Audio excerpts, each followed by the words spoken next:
बोले वृंदावन बिहारी लाल की जय। आपने एक शब्द सुना होगा, जब कोई आपकी बात नहीं मानता, समझाने पर भी नहीं मानता, जो करता है करता ही रहता है और उसका दुष्परिणाम पूरा परिवार, मित्र वर्ग और रिश्तेदार भोगते हैं। अब आदमी जब कोई कहता है कि क्यों भाई तुम्हारा भाई ऐसा क्यों कर रहा है, तब आप एक शब्द बोलते हैं, क्या करें, मूर्ख है। ये मूर्ख शब्द आप प्रयोग करते हैं। इसका मतलब है कि जो कहने पर भी ना माने, जानने के बाद भी ना माने और उसका दुष्परिणाम भोगने के बाद भी ना माने, उसको ही मूर्ख कहा जाता है। और आश्चर्य की बात यह है कि मानता ही नहीं है, अब मानेगा भी नहीं। एक ये भी बात है, आशा भी नहीं है कि मानेगा। अच्छा, आप सोचो आपके परिवार में कुछ ऐसे लोग हैं कि नहीं। हमारे गुरुजी से एक दिन हमने कहा, गुरुजी संसार में इतना दुख क्यों है? तो उन्होंने कहा कि ब्रह्मा जी ने हर एक परिवार में एक मूर्ख पैदा किया है।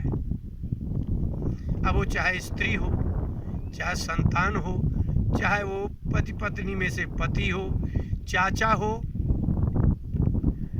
कोई होगा परिवार में एक न एक ऐसा मूर्ख होगा जिसके कारण पूरा परिवार दुखी होगा। तब मैंने कहा यदि किसी ने शादी ही ना की हो तो बोले तो वो भी मूर्ख होगा, अकेला ही मूर्ख होगा, तभी तो शादी नहीं हुई। या शादी नहीं की है तो जब शादी नहीं की है तो परिवार में लगे रहने का क्या तात्पर्य है? भाई भाइयों के बच्चे खिला रहे हो, तुम्हारे बच्चे भी नहीं है तो तुम अपना आत्मकल्याण ही कर लेते, कम से कम वैराग्य हो जाता। तो वैराग्य भी नहीं हुआ, ज्ञान भी नहीं प्राप्त कर पाया और स्वयं का अपना उत्पत्ति भी नहीं हो पाई। अब ऐसी स्थिति में उस व्यक्ति को क्या कहना चाहिए? प्रत्येक परिवार में कोई ना कोई एक आदमी, स्त्री, पुरुष, बालक मूर्ख होता है। अब इस मूर्खता का एक उदाहरण देखने लायक है। ऐसा आपको लगेगा जैसे पूरा संसार मूर्ख है। आप थोड़ा आंतरिक विचार करिएगा। हनुमान जी के लंका जला देने के बाद लंका कांड के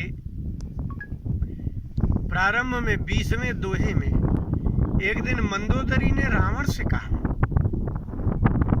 कि आपको ऐसा नहीं लगता कि हमारे सभी राक्षस कभी बंदरों को खाया करते थे?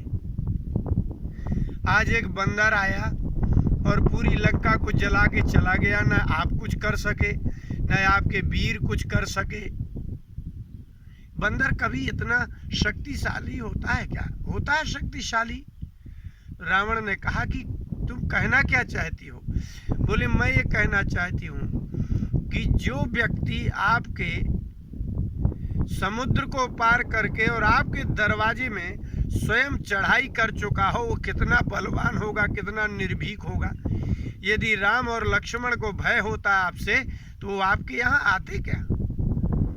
वो दो ही हैं और जिनको राक्षस खाते हैं वो बंदर हैं। इसके बाद भी अगर किसी ने आपके दरवाजे में आकर के अपनी सेना को रख दिया है तो आपको ऐसा नहीं लगता कि उसके कितना निर्भयता कहलाई, कितना बल कहलाया?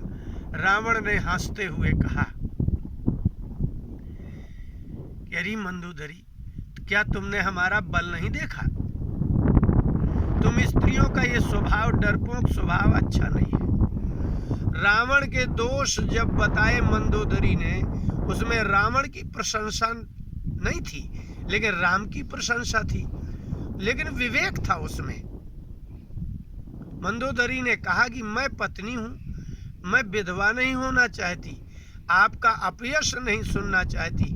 तीनों लोकों में जब आप रावण चलते हैं तो पृथ्वी कांपती है, चलत दशानन डोलत अवनी।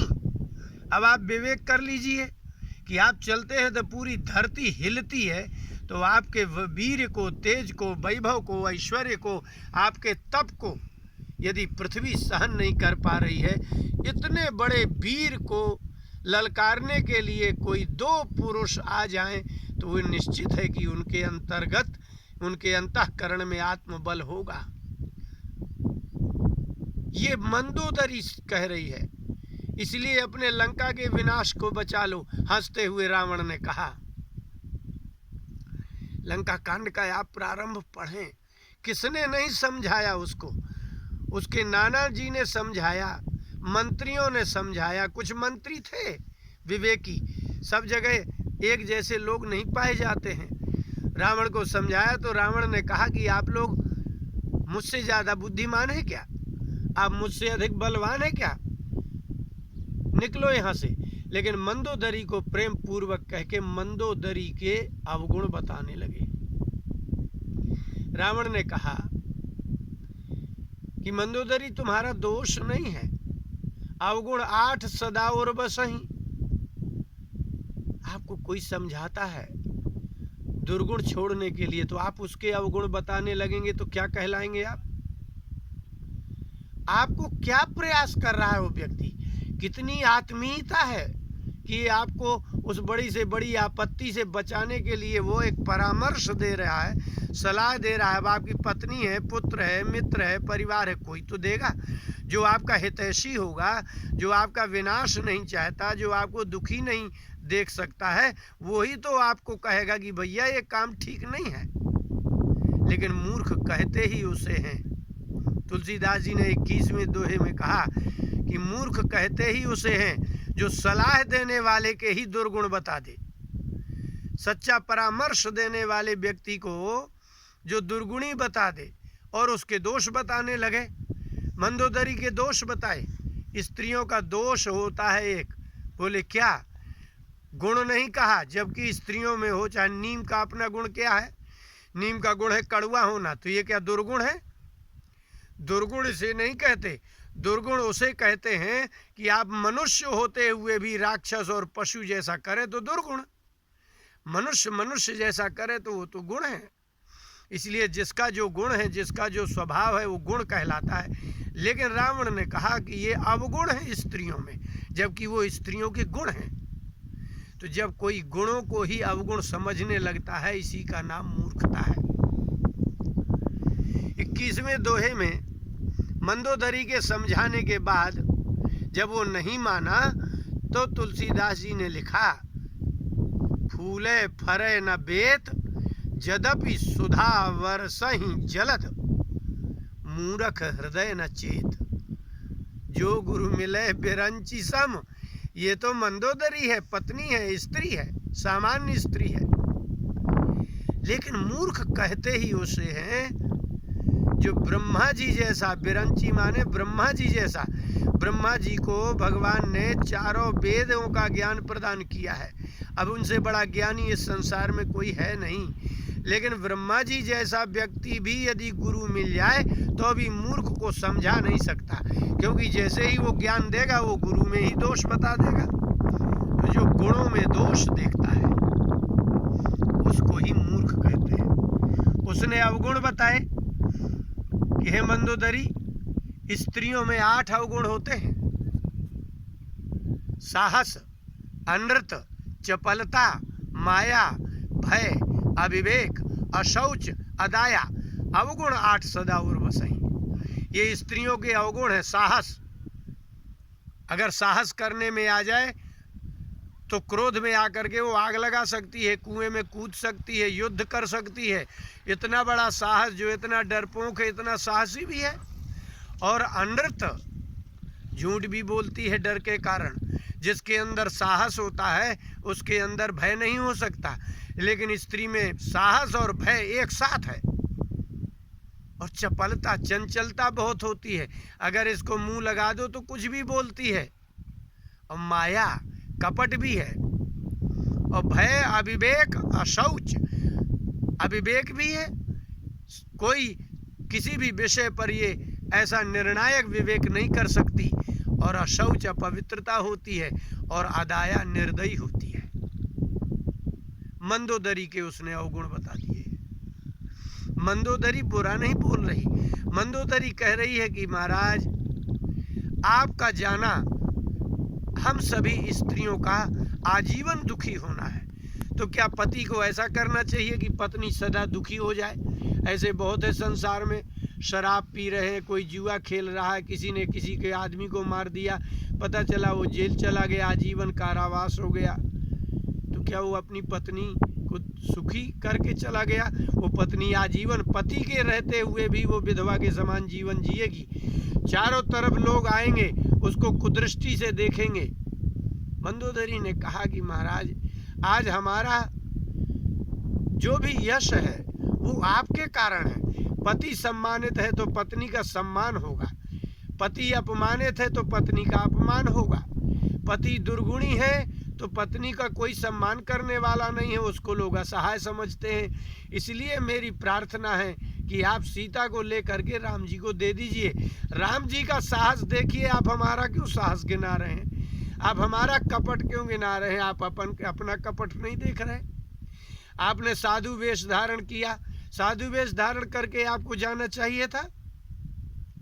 इतनी ही वीरता थी तो जब धनुष यज्ञ हो रहा था तो वहां जाकर के क्यों नहीं आपने धनुष उठा करके तोड़ दिया और सीता ले आते? आप वीरता पर आप आत्म प्रशंसा करते हैं। इतनी ही वीरता थी तो धनुष यज्ञ से वो ले आते धनुष तोड़ के, तो आपकी वीरता थी। ये कोई वीरता है? मंदोदरी ने 2-3 बार समझाया है।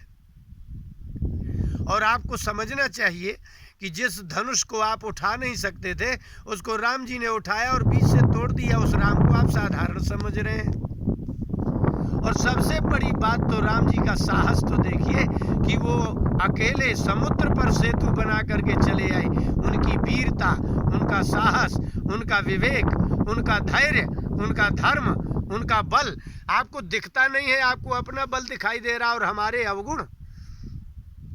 आप हमें कह रहे हैं कि स्त्री में कपट होता है,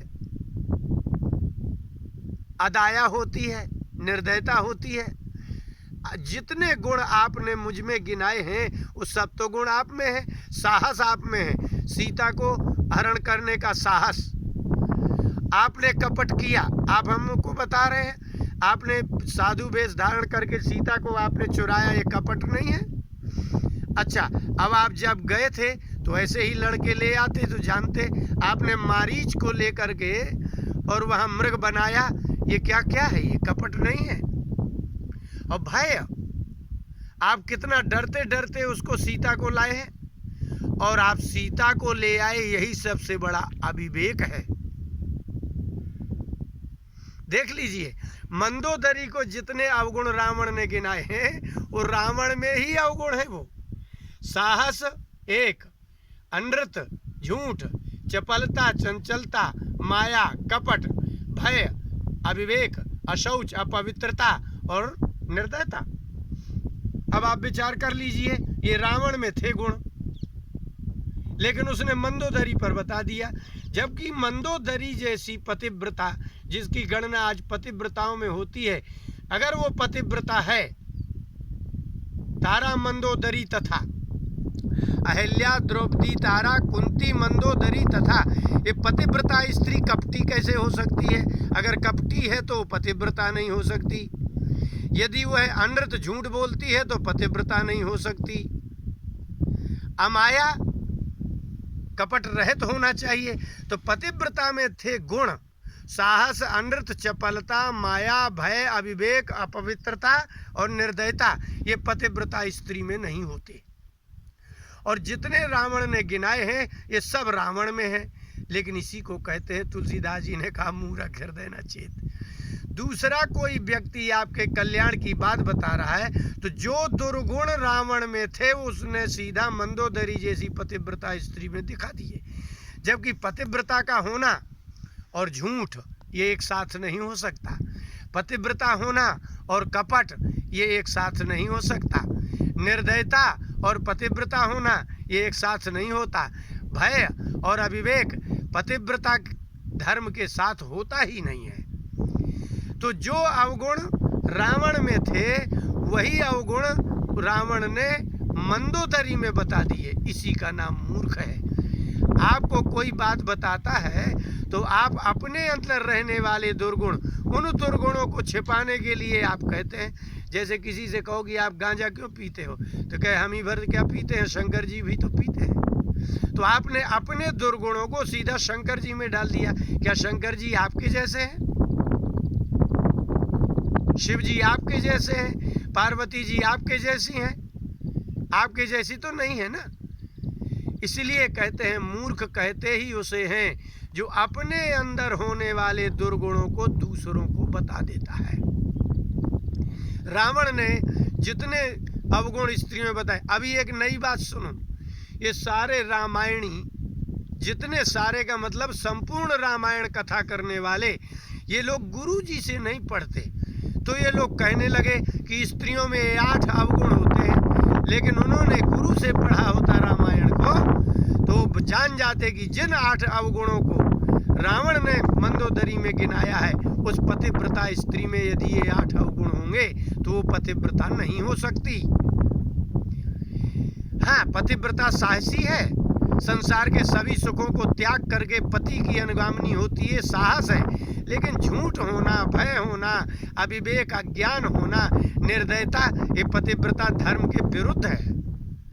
पतिव्रता में ये होते ही नहीं। लेकिन आजकल के रामायणी तो ये कहते हैं कि रावण ने बताए हैं ना, किसी संत ने तो नहीं बताए, किसी महापुरुष के द्वारा बताए हुए विवेक और ज्ञान को ही प्रमाणित माना जाता है। रावण और हिरण्यकशिप किसी ज्ञान को बताएंगे तो वो प्रमाणित माना जाएगा। रावण की बात मान ली जाए कि स्त्रियों में ये 8 अवगुण होते हैं, एक साहस होना, झूठ होना और माया कपट होना, निर्दयता होना। तो रावण के द्वारा, किसी दुष्ट के द्वारा बताया हुआ गुण वास्तव में वह दुर्गुण नहीं होता।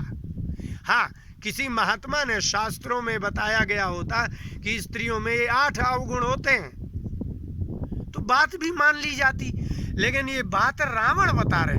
वशिष्ठ जी कहते, विश्वामित्र कहते, राम जी कहते, कोई धर्मज्ञ पुरुष जब कोई बात बोलता है उसको प्रामाणिक माना जाता है, उसी को आप तो वाक्य कहते हैं। लेकिन रावण ने कह दिया कि स्त्री में ये 8 अवगुण होते हैं और आपने प्रवचन में प्रारंभ कर दिया स्त्रियों में 8 अवगुण होते। नहीं होते स्त्रियों में 8 अवगुण, वास्तव में ये अवगुण नहीं होते।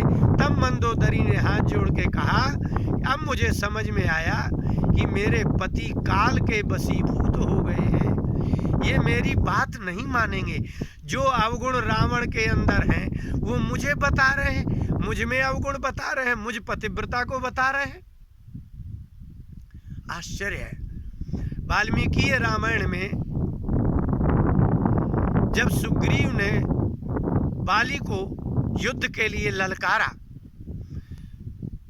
इसके पहले थोड़ा सा सोचने जैसा है। पक्षियों का इतना विशाल, इतना बीभत्स क्रंदन जैसा ध्वनि सुन करके बाली ने तारा से कहा कि तारा, ये पक्षी क्या कह रहे हैं? आप समझ रहे हैं इस बात को?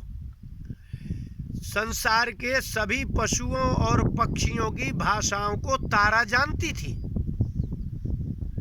बाली ने कहा कि तारा बताओ, ये पशु पक्षी क्या कह रहे हैं? तो उसने कहा कि प्रभु, ये पक्षी कह रहे हैं कि अभी सुग्रीव दशरथ नंदन राम और लक्ष्मण को लेकर के आया है, आज बाली का वध हो जाएगा। अगर बाली घर से निकलेगा तो आज निश्चित ही राम के द्वारा मारा जाएगा। ये पक्षी ऐसा कह रहे हैं, आप बाहर मत निकलो। लेकिन बाली रिपुबल सह न पारा। बाली तो ललकार ही नहीं मानता है। तो जब तुमने पत्नी से पूछ लिया है और इतना जानते हुए भी कि मेरी मृत्यु बाहर खड़ी है, तुम चाहते तो नहीं जाते। तब राम जी ने ये दोष भी बताया और राम जी ने कहा, जब उसने कहा कि मुझे क्यों मारा आपने, तो उन्होंने कहा कि नारी सिखावन करस न काना। बाली, तुम कितने मूर्ख हो। तुम्हारी पत्नी तारा इतनी दिव्य शक्ति संपन्न है कि पक्षियों की भाषा से जान गई और उस पक्षियों की भाषा को जान के बताया कि आज बाली मारा जाएगा यदि बाहर निकलेगा। लेकिन तुम नारी सिखावन करस न काना, तुमने अपनी पत्नी की बात नहीं मानी, इसी का नाम मूर्खता है। इसलिए तुलसीदास जी ने कहा जो अच्छी बात नहीं मानता उसको मूर्ख कहते हैं। मूर्ख हृदय न चेत, मूर्ख भोग करके भी नहीं मानता, दंडित होने पर भी नहीं मानता, करता ही रहता है। यद्यपि सुधा बरसहि जलत फूरत फूले फरे न बेत। बेत का मतलब होता है पेड़ में से कोई काट करके कुल्हाड़ी का बेत बना दे और वो रास्ते में पड़ा हो, उसमें इंद्र भगवान आकर के जलद मेघ भी वर्षा करें अमृत की, तो भी उस बेत में फूले फरे ना, उसमें अंकुर नहीं जमते, क्योंकि वो वृक्ष से मुक्त हो चुका है। तो जो वृक्ष से मुक्त हो गया है वो सूखे हुए डंडे में मेघ भी जलद भी यदि अमृत वर्षा करते हैं तो उसमें हरियाली नहीं आती। अर्थात श्रेष्ठ पुरुषों से दूर हुआ मनुष्य, श्रेष्ठ वार्ता से दूर हुआ मनुष्य, श्रेष्ठ कामों से दूर हुआ मनुष्य, धर्म से दूर हुआ मनुष्य, इसी का नाम मूर्खता है, जो भोगने पर नहीं मानता। तो वेद क्या है? वृक्ष से दूर हो गया, अर्थात वृक्ष क्या है? मनुष्य का वृक्ष है धर्म, मनुष्य का वृक्ष है संस्कार, मनुष्य का जड़ है ना ये संस्कार और धर्म मनुष्यता की जड़ है। और जो व्यक्ति धर्म और संस्कार से दूर हो जाता है वह मूर्ख हो जाता है। फिर वो श्रेष्ठ पुरुषों की बात नहीं मानता बल्कि अपने दुर्गुणों की रक्षा करता है और दूसरे को दुर्गुणी बता करके अपने को श्रेष्ठ बताता है। इसी का नाम मूर्खता है। बोले वृंदावन बिहारी लाल की जय।